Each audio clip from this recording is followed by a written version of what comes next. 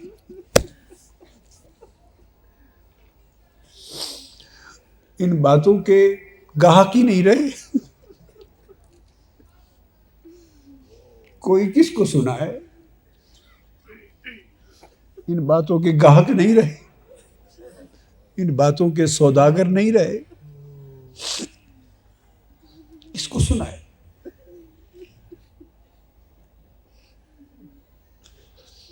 ان باتوں کو چاہنے والے، ان کے گاہک گزر گئے، پہلے گزر گئے. ہم تو ایسے دور میں ہیں جس دور میں سوائے دنیا آخرت کا سودا بھی کسی کو پسند نہیں، تو مولا کی بات کون سنتا؟ کون ہے مولا کا گاہک؟ اللہ کا گاہک کون ہے؟ کون خریدار ہے اس سودے کا؟ عشق الہی کے سودے کا کون خریدار ہے؟ کون مقیم ہونے کو چھوڑ کر مسافر بننے کو کون تیار ہوتا ہے؟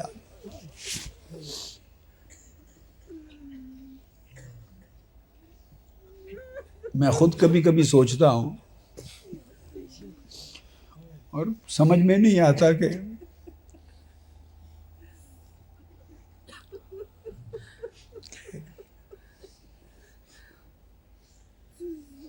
وہ دور جو گزر گئے اچھے تھے.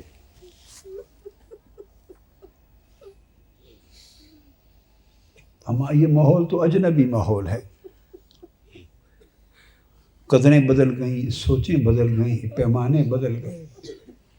اس دور میں پھر قافلہ اللہ کے عاشقوں کا تیار کرنا اور اس سمت لے کے چلنا اور تیار ہونا، لے کے چلنا. آقا علیہ الصلوۃ والسلام نے خوشخبری دی تھی اور فرمایا تھا، آقا علیہ الصلوۃ والسلام نے کئی حدیث سے یہ بات ثابت ہوتی ہے، اس کی خبر ملتی کہ وہ صحابہ کرام سے فرمائے کہ جنہوں نے حضور علیہ السلام کو دیکھا اور عمل کیے، ان کو بڑے درجے ملے حضور کے دیدار کرنے کے، مگر انہوں نے اس راہ کو اپنایا تو دیکھ کر اپنایا. تو آقا نے فرمایا تھا صحابہ کرام کو کہ میری امت کا آخری دور ایسا آئے گا جنہوں نے مجھے تو نہیں دیکھا ہوگا اور بہت دور زمانے میں ہوں گے، بہت دور زمانے میں ہوں گے.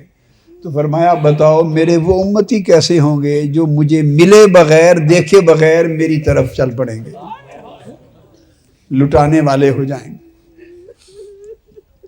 اس کا مطلب یہ ہے لوگوں، عزیزوں، کہ آقا علیہ السلام امت کے اس دور اور اس زمانے پر نگاہ رکھے ہوئے ہیں اور دیکھنا چاہتے ہیں کہ جنہوں نے مجھے دیکھ کر، مجھے سن کر، مجھے پا کر سنوار لیا وہ خوش نصیب ہیں. پر وہ کیسے خوش نصیب ہوں گے کہ جنہوں نے میرا زمانہ نہیں پایا اور میرے پانے کو چل پڑے.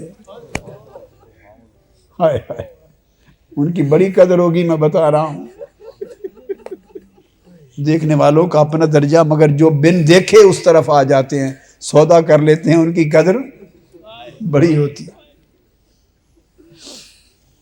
بات کو ختم کرنے کے لیے حضرت بہلول دانا کی حکایت سنا دیتا ہوں، جو بن دیکھے آ جاتے ہیں. وہ مشہور حکایت آپ نے سنی ہے، میں نے کئی مرتبہ بیان کی، کہ ہارون الرشید اپنی بیوی، اپنی زوجہ زبیدہ خاتون کے ساتھ جا رہا تھا اور دریائے دجلہ کے کنارے دیکھا کہ حضرت بہلول دانا، حضرت بہلول مجذوب، وہ مجذوبوں کی بات تو سن لینا کہ وہ ایسے ہی کام کرتے ہیں. وہ دریا کے کنارے بیٹھے گیلی مٹی کے گھروندے بنا رہے تھے، چھوٹے چھوٹے گھر، جیسے بچے گیلی مٹی کے ساتھ کھیلتے ہیں، گھر بناتے. تو اتر آئے اور زبیدہ خاتون نے جا کے پوچھا کہ بابا بہلول دانا، بابا جی کیا بنا رہے ہیں؟ تو فرمانے لگے جنت میں گھر بنا رہا. تو پوچھا بیچتے ہیں؟ زبیدہ خاتون نے پوچھا. حضرت بہلول دانا نے فرمایا ہاں بیچتا ہوں. یہ حضرت بہلول دانا وہ فقیر اور وہ عاشق ہیں کہ امام اعظم ابو حنیفہ ان کی مجلس میں جا بیٹھتے تھے.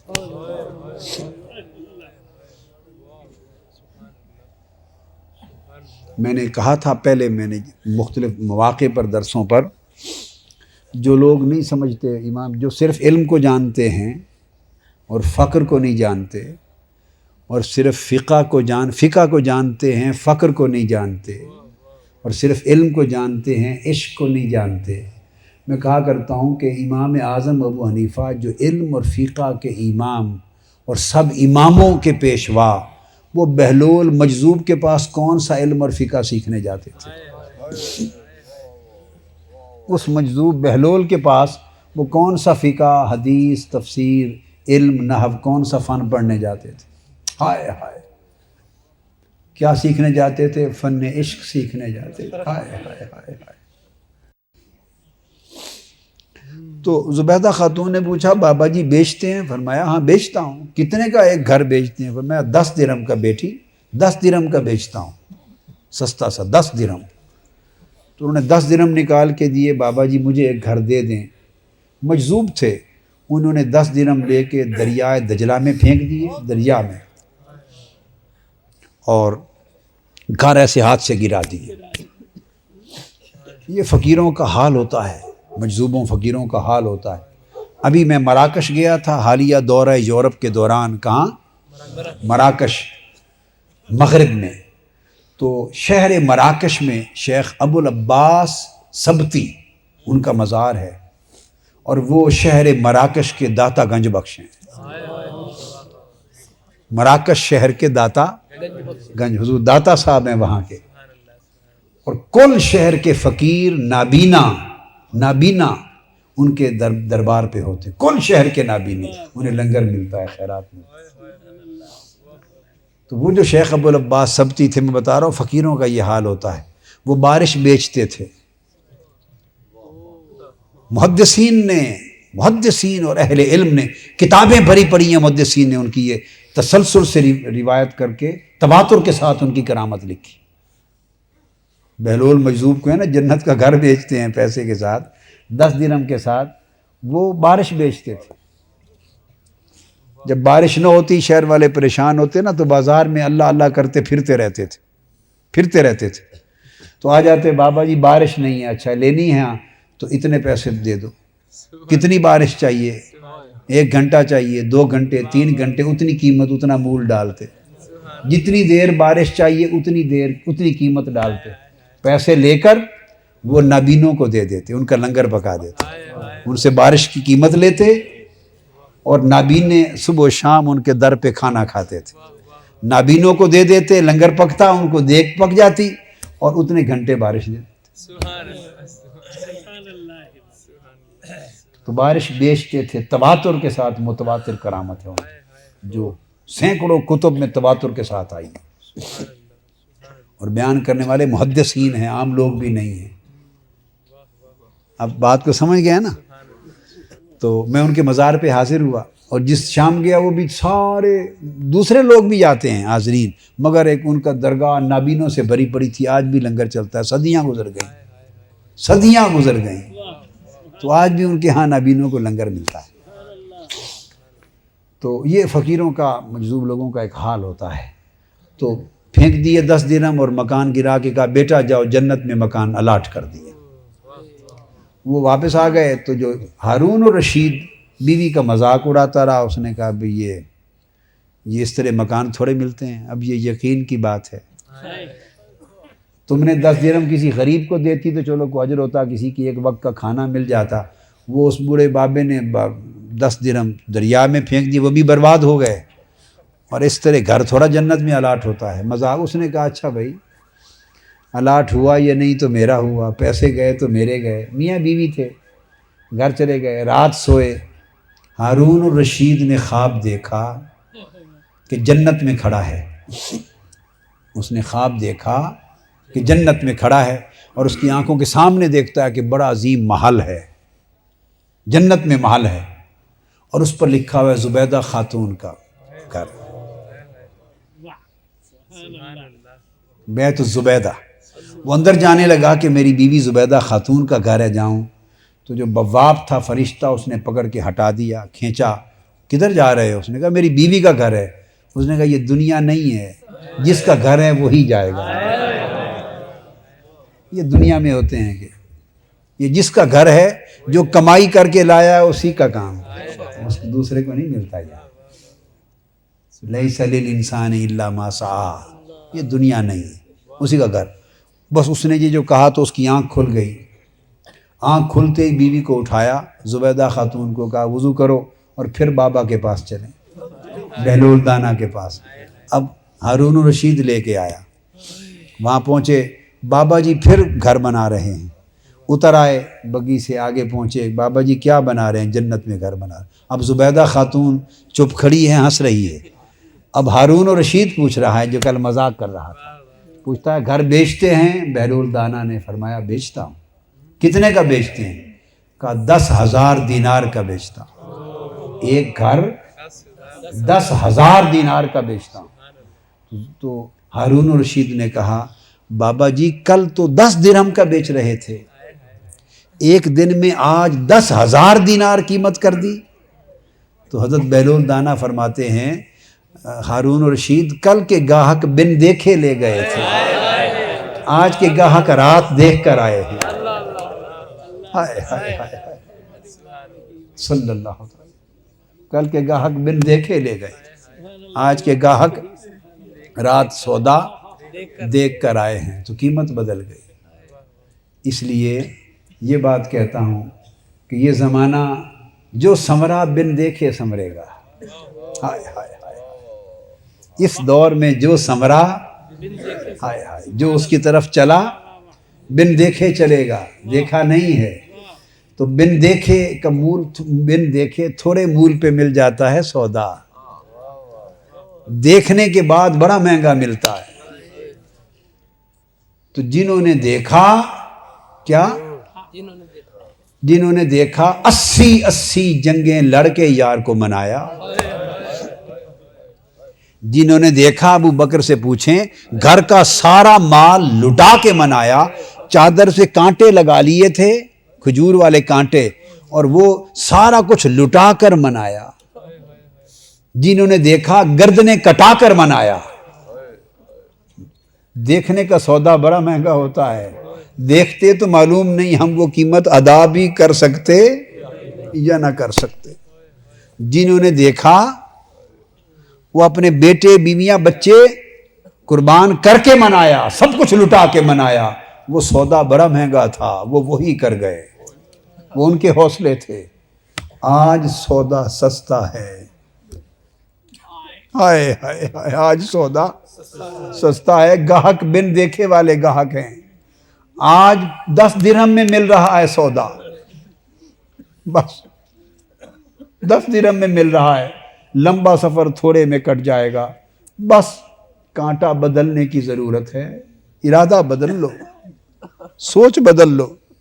اور میں نے آپ کو بتایا بن دیکھے کوئی سودا کرے تو حضور کو بھی اور اللہ کو بڑا پیار آتا ہے۔ بخاری شریف، مسلم، ترمذی، سیاستہ میں حدیث ہے، ابو ہریرہ رضی اللہ تعالیٰ عنہ اور بہت سارے صحابہ انس بن مالک روایت کرتے ہیں کہ اللہ کا ذکر کرنے والی مجلس سے جب فرشتے اٹھ کے جاتے ہیں واپس، اللہ کے ذاکروں کی مجلس سے جب فرشتے اٹھ کے جاتے ہیں تو وہ فرشتوں کو اکٹھا کرتا ہے، جمع کر لیتا ہے اور پوچھتا ہے کہاں سے آئے ہو؟ اور آقا علیہ السلام نے فرمایا وَهُوَ أَعْلَمُ، اللہ حضور نے فرمایا حالانکہ وہ جانتا ہے کہاں سے آئے ہیں۔ یہ اس میں لطف دیکھیے نا حضور کا فرمانا کہ وہ جانتا ہے، مگر جانتا ہے پھر پوچھتا ہے ان سے کہاں سے آئے ہو؟ ہائے ہائے، کہاں سے آئے ہو؟ آگے بات آ رہی ہے، وہ کیوں پوچھتا ہے؟ کیوں پوچھتا ہے کہاں سے آئے ہو؟ آگے بات آ رہی ہے۔ فرشتے کہتے ہیں باری تعالیٰ وہاں تیرا ذکر کرنے والے بیٹھے تھے، تجھے یاد کر رہے تھے، تیرا ذکر کر رہے تھے، ان کے پاس سے آئے ہیں، ادھر بیٹھے تھے ہم بھی۔ وہ کیا کر رہے تھے مولا؟ تجھے یاد کر رہے تھے، عاشق لوگ تھے، تجھے یاد کر رہے تھے، تیرا ذکر کر رہے تھے، وہاں سے آئے۔ باری تعالیٰ ان سے سوال کرتے ہیں، پھر باری تعالیٰ آخر میں پوچھتا اچھا یہ بتاؤ انہوں نے مجھے دیکھا ہے؟ ہائے ہائے، میں نے کہا نا دیکھے اور بن دیکھے کے سودے میں فرق ہے، یہ بن دیکھے کا سودا بڑا سستا ہے، بڑا سستا سودا ہے۔ وہ پوچھتا ہے فرشتوں سے اچھا انہوں نے میرا نام لے رہے تھے، میرے طالب تھے، مجھ سے محبت کر رہے تھے، ملنا چاہتے تھے، مجھے دیکھنا چاہتے تھے، فرمایا کیا انہوں نے مجھے دیکھا ہے؟ تو آقا بار بار حضور ہر بار فرماتے ہیں وَهُوَ عَالَمُ، حالانکہ وہ جانتا ہے، حالانکہ وہ جانتا ہے کیا ذکر کر رہے تھے، حالانکہ وہ جانتا ہے کہ نہیں دیکھا، نہیں دیکھا، پھر پوچھتا ہے فرشتوں سے بتاؤ انہوں نے مجھے دیکھا ہے؟ فرشتے کہتے ہیں نہیں باری تعالیٰ نہیں دیکھا، بس یہ ساری بات جو وَهُوَ عَالَمُ وَهُوَ عَالَمُ، حالانکہ وہ جانتا ہے، جو بار بار کہا، کیوں؟ وہ اگلا جملہ آ رہا ہے۔ جب پوچھا انہوں نے مجھے دیکھا ہے، عرض کیا باری تعالیٰ نہیں دیکھا، تو اس پر اللہ فرماتا ہے اچھا اگر بن دیکھے یہ حال ہے تو مجھے دیکھ لیتے تو عالم کیا ہوتا ہے۔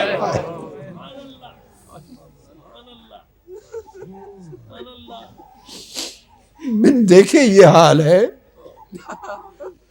کہ میرا ذکر ایسے دیوانہ وار کرتے تھے، بن دیکھے یہ حال ہے، دیوانوں کی طرح مجھے پکارتے تھے، اور اگر میرا حسن دیکھ لیں تو پھر حال کیا ہو۔